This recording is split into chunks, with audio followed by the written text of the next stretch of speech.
Amid growing cyber attacks against TV stations, food and fuel suppliers, hospitals, water systems, and all levels of government, the FBI confirms to NBC News it's investigating 100 different types of ransomware attacks. Ransomware attack. Ransomware. Ransomware. Ransomware. Ransomware. Ransomware.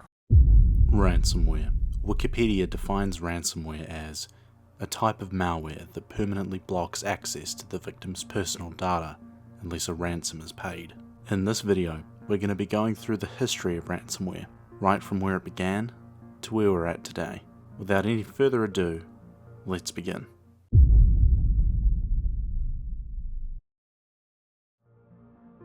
It was 1989, and the number of reported AIDS cases in the United States alone had just reached 100,000. Many still knew very little about the disease, the HIV virus itself, its symptoms, how to treat it, and where it came from. Enter Dr. Joseph Popp, a Harvard-trained evolutionary biologist. Although his exact motive is still unknown, it's believed that Popp, who was conducting AIDS research at the time, had been rejected by the World Health Organization for a job opportunity on their AIDS response team. Regardless of motives, Popp sent out around 20,000 floppy disks to attendees of the WHO's AIDS conference in Stockholm, Sweden. Naive about cybersecurity and malware, hundreds of the attendees actually ran the software included on the disks, expecting to find AIDS research. It was reported that many had lost their life's works due to Popp's creation. It was relatively easy to decrypt, but at the time there was no easy way for those affected to find this out, and local computer repair shops and technicians had never seen the AIDS Trojan before, so had no idea how it was supposed to be remediated. So what did the AIDS Trojan do? First off, the disk came in the mail with a small leaflet that tricked the user into believing this was indeed just an AIDS information program. The leaflet also included a license agreement that, among other things, stated that if you install this on a microcomputer, then under the terms of this license you agree to pay PC Cyborg Corporation in full for the cost of leasing these programs. PC Cyborg reserves the right to take any legal action necessary to recover any outstanding debts payable. However, Popp and his fictional PC Cyborg company would never pursue legal means to get money from his victims, which was hinted at further in the license agreement. The agreement went on to say, these program mechanisms will adversely affect other program applications and you are hereby advised of the most serious consequences of your failure to abide by the terms of this license agreement. Your conscience may haunt you for the rest of your life. And capped it off with, and your PC will stop functioning normally. So what were the effects of the AIDS Trojan? Well, the Trojan would replace autoexecute.bat, which is the file DOS uses to run scripts on boot. Its version added a counter that would count up to 90, incrementing every time the user had booted or rebooted their PC. When it hit 90, the Trojan hid the user's file directories and encrypted the names of every file on the C drive, which makes the computer completely unusable. It then displayed this message, which reads, Dear customer, it is time for you to pay your software lease from PC Cyborg Corporation. Complete the invoice and attach payment for the lease option of your choice. If you don't use the printed invoice, then be sure to include the reference numbers below in all correspondence. In return, you'll receive a renewal software package with easy-to-follow, complete instructions and an automatic self-installing diskette that anyone can apply in minutes. The price of 365 user applications is $189 US. The price of a lease for the lifetime of your computer's hard disk is $378 US. You must enclose a banker's draft, cashier's check, or money order payable to PC Cyborg Corporation for the full amount with your order.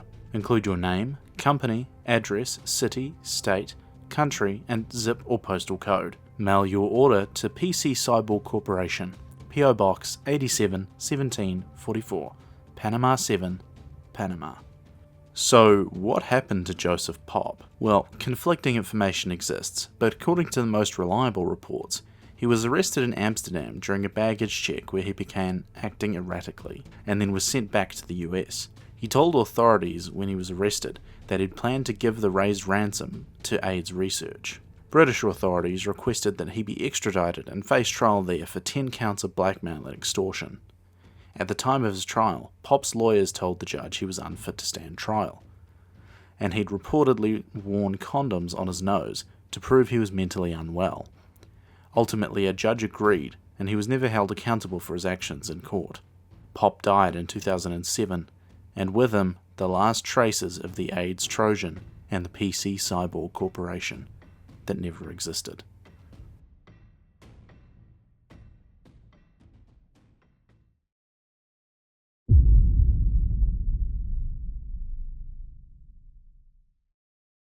Skipping forward a decade or so from the AIDS Trojan, the Croton Trojan was a new and completely different type of ransomware. Croton was a different beast, and its style of extortion isn't something that's been seen since. Croton takes hold of the Windows registry, ruins everything, makes the computer mostly unusable, and presents a message to the user in Russian, urging them to send 25 Ukrainian hryvnia, about $3 at the time, in the form of a Kyivstar mobile phone top-up code to the email address provided, promising to return a restoration program within 12 hours.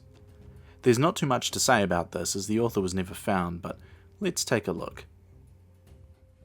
So what we're running on the virtual machine now is going to be Croton.A. It's the A variant, it's the first variant, and essentially it will destroy the registry, or it'll make a lot of changes that basically cripple the system and make it pretty much unusable, and then it will demand you pay up. So let's just run it because it will activate straight away. So we get this message in Cyrillic characters that pops up, and I can't read it because I don't have that language pack installed, but I believe it's basically saying the system has now been infected. To get it back, you need to email this email address and send payment details, which will be revealed. I don't know if this is what it actually says, but we will go OK on that message. And we can see almost immediately that Task Manager has been blocked. The Start menu is looking OK for now, but we can see that there's nothing in my computer, and I believe if you try to access the C drive, you can't. Okay, so ignoring Windows XP being Windows XP, we can see here the run box does not work either, and I believe we can't even restart. Oh, this operation has been cancelled due to restrictions in effect on this computer. So we will have to send a shutdown command with VMware, and we'll see what happens when we restart.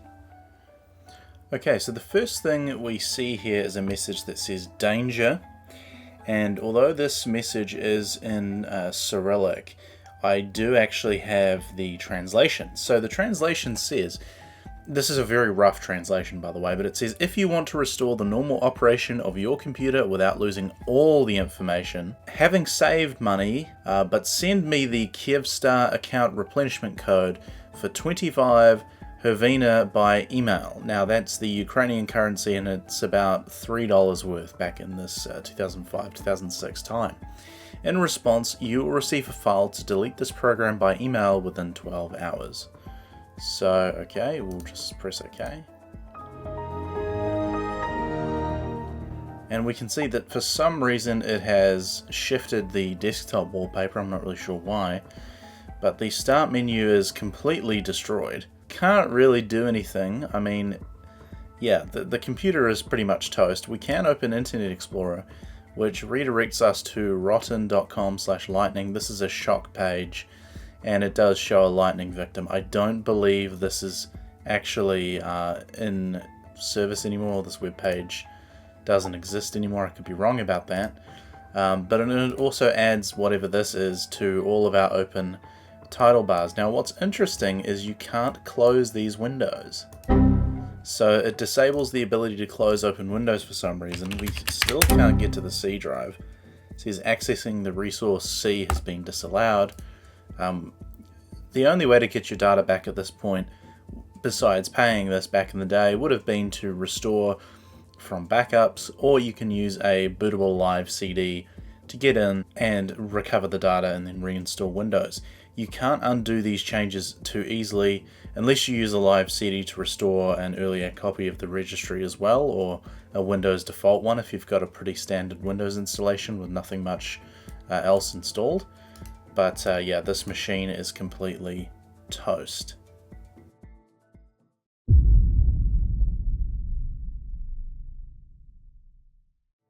GP code came out around the same time as the aforementioned Croton ransomware, but made a name for itself throughout 2006, being spread fairly far for a Trojan of its type as it was able to propagate by email. GP code used another method of encryption and extortion that hasn't really been seen since its release. That being the use of password-protected zip files. GP code would take every file on the user's machine and place it into a separate zip file, all with the same password. Okay, so on this VM we have a variant of GP code. Now, I will have to concede that this is not the zip file or zip folder version, but it is still based on the same cryptography and is based on the same code. We have some music. We have Poru, which is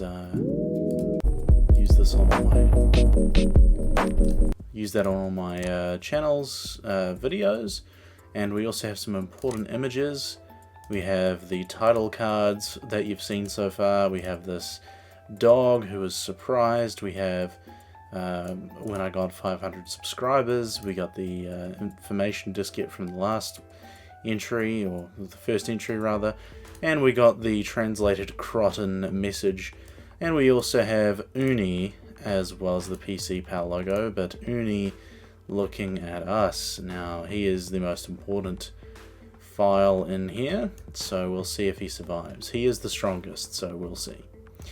So if we just run this now, okay, that did not take long at all. So we can see that we have this script points.txt crypt, and I didn't show you this, but I can. So yeah, this is what it's supposed to have in it.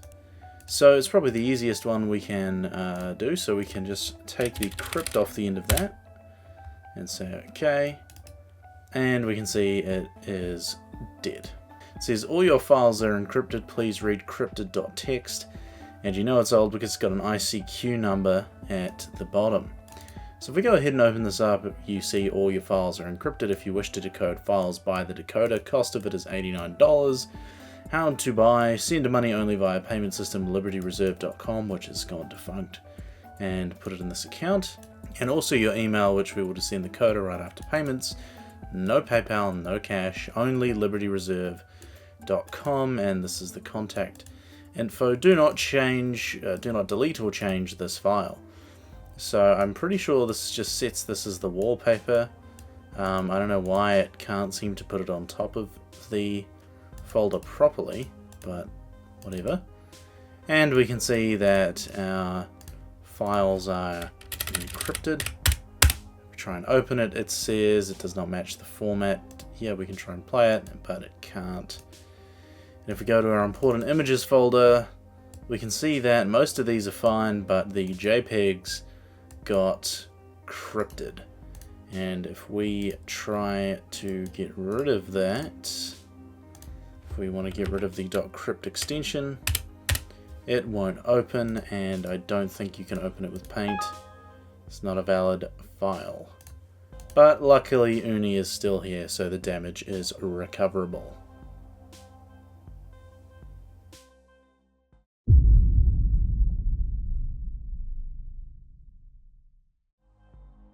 Through the later 2000s and early 2010s, a very primitive variant of ransomware ran rampant through torrent sites and file sharing platforms like LimeWire and BearShare. Premium SMS ransomware was entirely what it sounded like. Ransomware that would lock the user's computer until they sent the specified number a premium rate SMS message, usually costing around $5 US. The number would then send them a message back with an unlock code to remove the program and restore access to the computer. This type of malware was very easy to bypass, as usually booting up in safe mode would prevent it from launching. Then, the user is free to either find and delete the files themselves, or use an anti-malware solution to automate the job. Luckily, I've got an example here today, so let's take a look at it. Alright, so we're back in the VM again, and this one is very, very basic. We'll just run it, and straight away it gives us this fake blue screen with Cyrillic characters that I can't translate, but luckily we have down here most of what it's saying, which is just this blue screen error, but here I believe it's saying send a premium SMS to this number with the code 1053, and you will receive a code back, and you need to put it in. So we can put anything in this box. If I turn numlock on, you can. Let's put that in there, and it doesn't work. There's only one code for this.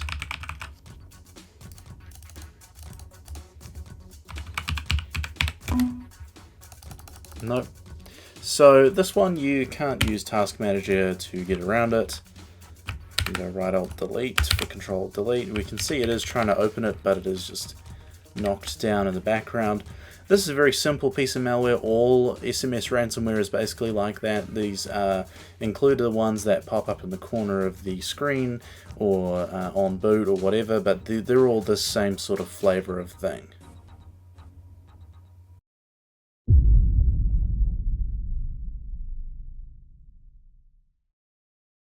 In October 2012, reports began to surface about users' computers being locked by the FBI for supposed illegal downloads. Variants began popping up telling users they'd been downloading copyrighted material or had been responsible for hosting botnets on their PCs. Revton is more widely known as the Money Pack ransomware, as at least for US victims, it uses the Green Dot Money Pack service as its method of payment. However, international versions of the ransomware would request PaySafe cards, mobile phone top-up codes, and other virtual currency services such as direct debit.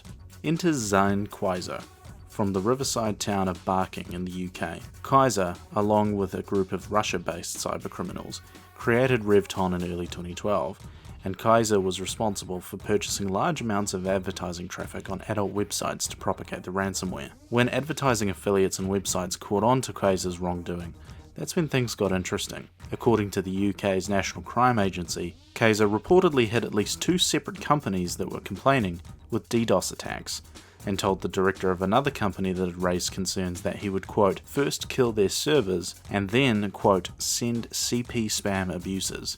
The NCA estimated that Kaiser's attacks cost the companies involved at least £500,000 throughout 2012 and 2013. Kaiser was arrested in 2014 by British authorities, but was granted bail. He was, however, arrested again in 2017 and charged with 11 offences including blackmail, fraud, money laundering and misuse of a computer. He was jailed in 2018 for 6 years and 5 months. But that's not where Revton's story ends. Raymond Odigi Uadale, a former Microsoft employee from Maple Valley, Washington, was arrested and sentenced to 18 months in prison in 2018 for his involvement in the ransomware racket. Raymond formed an integral part of the operation. He was the man receiving the money pack codes from US-based victims. He would then go and cash them at ATMs and retailers around the Washington state. He would then go load the stolen funds onto prepaid debit cards, which was sent to Kaiser for him to spend in the UK. That's pretty much the story of Revton, so let's take a look at a variant in action. Okie dokie, so we're back again, and this variant of Revton is in DLL format, but that won't stop me from purposely infecting the system. So if we open up command prompt and type reg svr32, we can then go c/reveton.dll, and that will load it into memory for us. Now this version is not in English, but I do have a translation. It is just the same as all the rest. And we can see that the process is running here, so we'll just see how long it takes to pop up. Alrighty, so it has popped up, and this is, I believe, a Czech version of the ransomware, but it is the same sort of deal as all the rest of them. And we have this guy who I assume is probably, or was probably, the Prime Minister of the Czech Republic at this time. I actually don't know, or really, not really that worried about it, but it's telling us that we need to get a PaySafe card. And this here, I have a translation, and it says, warning, your personal computer is locked for security reasons for one of the following reasons. You are accused of viewing, storing, and or distributing graphic materials, prohibited content, and then it has stuff that I can't talk about in here, that you have violated the Universal Declaration on combating proliferation of those things, and charged with a crime under Article 161 of the Criminal Code of the Czech Republic. Article 148 of the Criminal Code of the Czech Republic. The penalty must be a fine of 150 to 550 basic units, okay, or imprisonment for a period of 3 to 7 years. Unauthorized access to restricted public access to information and information of national importance on the internet. So we also have classified documents. It's pretty scary. You can arrange unauthorized access deliberately for selfish reasons, or unauthorized access may have occurred without your knowledge or consent, as your personal computer may be infected with malicious software. Therefore, you are suspected to investigate unintentional violations of Article 215 of the Criminal Code of the Czech Republic, hereinafter referred to as Careless and Negligent Use of Computers/PCs Act. It goes on to say, also in the analysis of the information stored on your computer, it was found that from the computer to a regular basis is the mass distribution of spam. You deliberately arranged mercenary motives or persons without your knowledge or consent as your computer may be infected. These postings spread malicious software or prohibited graphic materials, therefore you are charged and investigated under the unintentional violation of Article 301 of the Czech Criminal Code. And I believe it says here, please note that your personal information and location is identified and against you, that you can be prosecuted within 96 hours of a violation under the Criminal Code as described above. These files will be transferred to court. However, now this is the bit we want.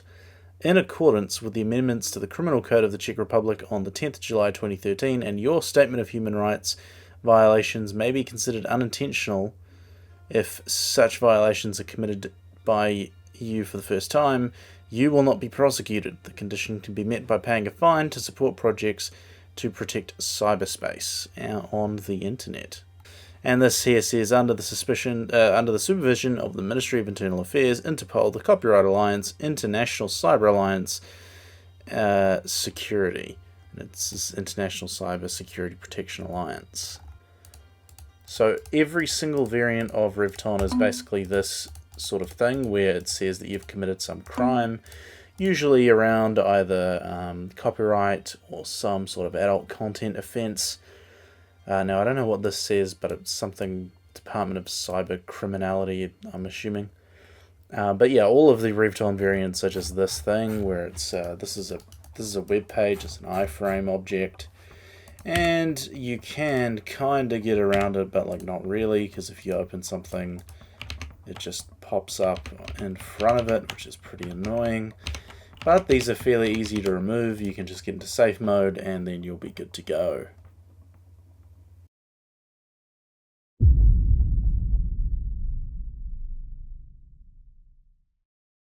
Moving forward just a year from Revton, we enter CryptoLocker, one of the most sophisticated ransomware operations in history, and the first major case of a ransomware tool using proper RSA public key cryptography. CryptoLocker wouldn't just be the most sophisticated ransomware created by this time, it was also by far the most profitable. ZDNet traced 4 Bitcoin addresses in 2013, alleged to have been used by the owners of CryptoLocker's servers to collect payment. What they found was truly staggering. 41,928 Bitcoin were moved between October and December 2013. In 2013, that mountain of Bitcoin was worth around $27 million US. At the time of recording this in December 2024, that number is now over $4.2 billion US. Keep in mind that according to the BBC, this was achieved with only about 1.3% of the users who were infected with CryptoLocker actually deciding to pay the ransom. While analysts and media were poring over the numbers, the US government was in full swing, with the FBI, Department of Justice and Department of Defense forming a massive task force involving Europol, EC3 or the European Cybercrime Centre, the UK's National Crime Agency or NCA, the Australian Federal Police, the New Zealand Police, the Dutch National Police and National Criminal Investigation Service, Germany's BKA or the Federal Police Office, France's Judicial Police, the Italian Postal and Communication Police, Japan's National Police Agency, the Grand Ducale Police of Luxembourg, the South African Police Service, Canada's RCMP, the Ukrainian Ministry of Internal Affairs and Division for Combating Cybercrime, and a corporate task force of Dell, Deloitte, Microsoft, F-Secure, McAfee, Symantec, Sophos, Trend Micro, and other large industry players, and researchers from Carnegie Mellon, the Georgia Institute of Technology, VU University of Amsterdam, and Saarland University in Germany. There were no way the perps were getting away with this one. Or so you'd think. Enter Russian national Evgeny Bogachev, the alleged mastermind behind CryptoLocker and other well-known malware like Zeus. Bogachev was initially indicted by the FBI for unrelated crimes in 2012 and charged in relation to CryptoLocker in 2014. However, being Russian and likely worth a substantial amount of money, it's unlikely he'll ever see justice in a Western court, and remains on the FBI's most wanted list to this day.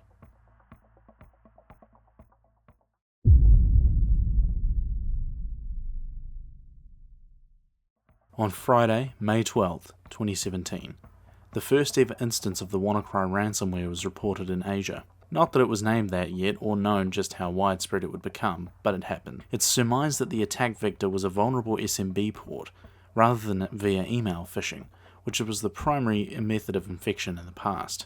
The ransomware was able to infect users' machines via the Eternal Blue SMB exploit, discovered by the NSA and not reported to Microsoft for several months. However, Microsoft had responded to the exploit a couple of months before this in March, with systems all the way from Windows Vista and Server 2008 up to Windows 10 patched. Although not all users had installed the update by the time it was exploited and used by WannaCry. The ransomware was able to spread rapidly by seeking out other vulnerable computers on the internet as well as via the local network, allowing entire offices and WANs to be infected within mere minutes of the initial attack. The ransomware, much like CryptoLocker, demanded payment in the form of Bitcoin, this time the value of $300 if paid within 3 days or $600 if paid within 7. Several high-profile companies and government agencies were hit by the ransomware, including the UK's National Health Service, Nissan's UK arm, or Nissan, as well as several Renault sites were forced to hold production in the wake of the ransomware. Additionally, FedEx was hit, as was Spain's largest telecommunications company, Telefonica. In the end, it was estimated that over 300,000 computers were infected, with losses topping over $4 billion. It was estimated that the ransomware's authors bagged about 52 Bitcoin, which sounds like pittance, and was only valued at about $130,000 at the time. However, today that'd be worth about $5.2 million. In December of 2017, the United States government issued a press conference, formally accusing North Korea of being behind the ransomware's development and subsequent attacks. Former Homeland Security Advisor Tom Bossert also asserted that Canada, New Zealand, and Japan had agreed with the United States' assertions. The UK's Foreign and Commonwealth Office also issued a statement later, backing the United States' accusations. North Korea denied responsibility for the ransomware and the subsequent attacks. Without any further ado, let's take a look at it in action. Okie dokie, so we are back on Windows 7 this time, and we have our normal important files here. We've got this script which is just a batch file that overwrites files with other files and keeps the names. I've just put that in text format so we can see it. We've got our music, we've got Poru.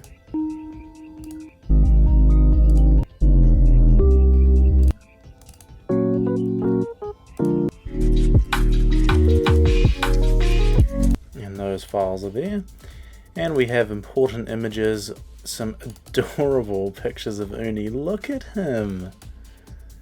I love this cat so much. So there's Uni in bitmap format. We have an ICO file of Uni, we've got a JPEG of Uni, and we have a PNG of Uni. And we also have the movable image format that I'm not going to say of Uni as well. So we have these here. These are our important files, and we're going to run WannaCryptor. Now it says it's disk part, which is interesting, but first I will disconnect the network. Okay, I've disconnected the network, let's run it. We'll run it as admin, we'll help it along. And oh my god, oops, my important files are encrypted. Uh-oh. So, it has left itself on the desktop, which is great. And we get this, oops, your files have been encrypted, what happened to my computer? You may have seen these before. Now, it can't talk to the server, so it says 1970. $600 worth of Bitcoin needs to be sent to this address. And we can go about, and it opens that up. How to buy Bitcoin, it just opens up Internet Explorer. Now, we can try now by decrypting 2 files for free, so we need to do that. We really need to do that. So what we're going to do is we're going to go start. I wanted to pick the files. Don't I want hydrangeas, man? I don't care about hydrangeas. Damn. Okay, well, let's just close this for now. And it says if you see this text but don't see the window, then your antivirus removed it, or you deleted it, and it will just keep coming back probably. And the only one that survived was little Uni, the icon file. He is there. Ernie, I knew he would survive in some form. I knew one of these wouldn't do. So anyway, what's wrong with my files? Oops, your important files are encrypted. It means you will not be able to access them anymore until they are decrypted. If you follow our instructions, we guarantee that you can decrypt your God, go away. You can decrypt your files quickly and safely. Let's start. What do I need to do? Send 300 worth. How can I trust? Don't worry about decryption. We will decrypt your files surely, because nobody will trust us if we cheat users. Now, they did actually decrypt files. I do want to say that. Not that I would recommend ever paying ransoms, but they did decrypt them. We can send them a message and send, and it didn't probably do anything. But yeah, I mean, that's our computer's files are encrypted here. We can see every directory. It drops one of these folders. I think it does. I think it drops them pretty much everywhere. Wherever it finds files that are encrypted, it will drop one of these.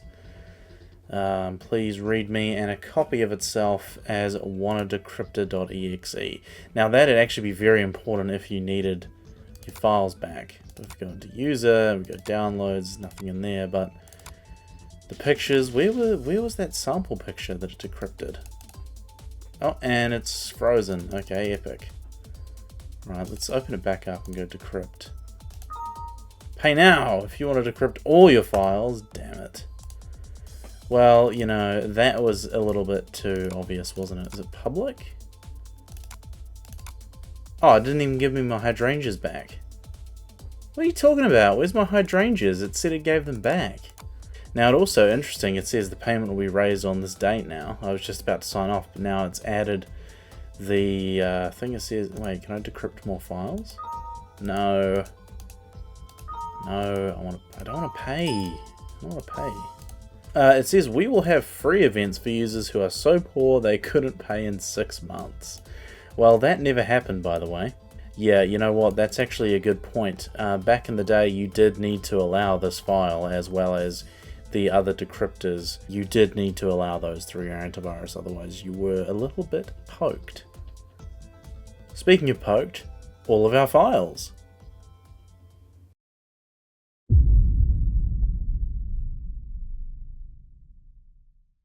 Petya was initially discovered in early 2016, but hadn't caused widespread damage or infected many machines at that point.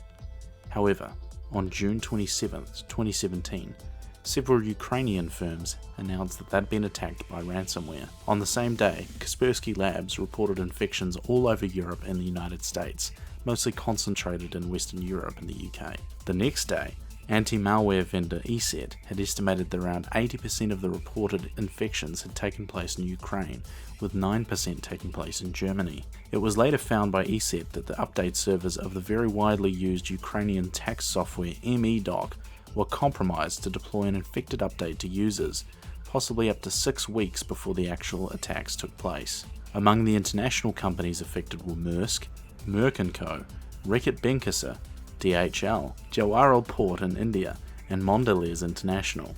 The attack was felt as far afield as Australia, with the Cadbury chocolate factory in Hobart, Tasmania being taken offline. The attack was said to have caused about $10 billion US in damages, and was also said to have shut down about a third of the Ukrainian economy for around 3 days. The United States government went on to blame Russia and the country's GRU military intelligence agency for the attack. Let's see what the Russians came up with. Okay, so we have Petya here on this Windows 7 virtual machine, so let's just go ahead and run it. So we see it has shut down the machine, and it pops up this fake check disk warning. It says, do not turn off your PC. Now this is actually the only time in which you can recover your files. If you turned your PC off during this, you would actually be okay. And we see that we get this amazing pop-up, which I'm going to have to do something about because that's flashing and that's not a good thing. But we will press any key, and this is the Petya, not Petya. And it says here that you became victim of the Petya ransomware. The hard disks of your computer have been encrypted with an military-grade encryption algorithm. There is no way to restore your data without a special key. You can purchase this key on the darknet page shown in step 2. So it's telling you to go onto Tor and enter your key. So let's put in our key that we got. Incorrect key. Please try again. I wonder if there's any... No, there doesn't seem to be any limit on the keys you can put in. And that's Petya, but we are going to try and we're going to see if we can get around this with fixing the MBR. We are with a Windows 7 install DVD, or ISO in this case, because it's a VM. So to have a go at fixing this, we're going to go Shift F10 and we're going to go we're going to go bootrec/fix MBR and bootrec/rebuild BCD. And we're gonna just say, okay, whatever. Go okay, and we will restart the machine. But no luck with Petya, I believe. You actually do have to pay the ransom because we just removed the MBR that it set up. Yeah, I believe it was not Petya. That's right, it was the black one with the black text and the black background and the red text that you could actually get around. So the original Petya did actually encrypt your files, whereas the not Petya one did not. So that's a bit of a fail from me, but that's alright because it's a VM and we can restore the state. But if you would somehow get infected with Petya in 2024, do not try and fix the MBR. You should probably try and get the files back some other way. Ransomware now is a whole different game to how it was in the 2000s and even the 2010s. Individual ransomware has been replaced by families, and ransomware as a service has become a major source of issues in the IT sector. For as little as about $200 US worth of Bitcoin, a prospective attacker can go on the dark web and buy a ransomware as a service subscription. Then, they get given a ransomware template and can deploy it to their victims whenever they like. They can make customized attacks and accept any cryptocurrency of their choice. This has led to an environment where ransomware is much harder to pin down, and EDR software, which is normally used in enterprise environments, can have a much harder time detecting ransomware than they used to. This is why it's so important to back up your data. No, I'm not going to segue to a sponsor segment, but I would absolutely urge everybody to make sure that they have offline backups, or at least backups on multiple cloud servers if you're going to go with the online route. Most people will say that you should back up with an online service, but personally I prefer to have my data in my house on a separate non-network connected machine or on a drive in a safe. If you do want to use cloud services, my recommendation is backup on a couple of different services. For example, have a Microsoft and a Google account that has duplicates of your data on there. That way, if one of them is compromised, your data isn't lost. Or if you lose access to one account, your data is not lost. Thank you very much for watching. I hope you enjoyed this video. This is a bit of a different one. If you like it, please do let me know in the comments. I am planning more of this sort of stuff, this deep dives. Maybe thinking of going into CIH, which physically bricked computers back in the day. But of course I don't have a machine old enough to do that, and I wouldn't want to, because now, you know, older 90s machines have gone through that bit where they used to be junk and now they're valuable again. So I'm not sure I'd want to do it on a physical machine, but we can definitely have a look at what it does and the impact that it had. But apart from that, thank you very much. I hope you enjoyed it. Like I said, I'm repeating myself, but thank you for watching, and hope I'll see you again in the next one. And how could I forget, thank you so much for 1,000 subscribers.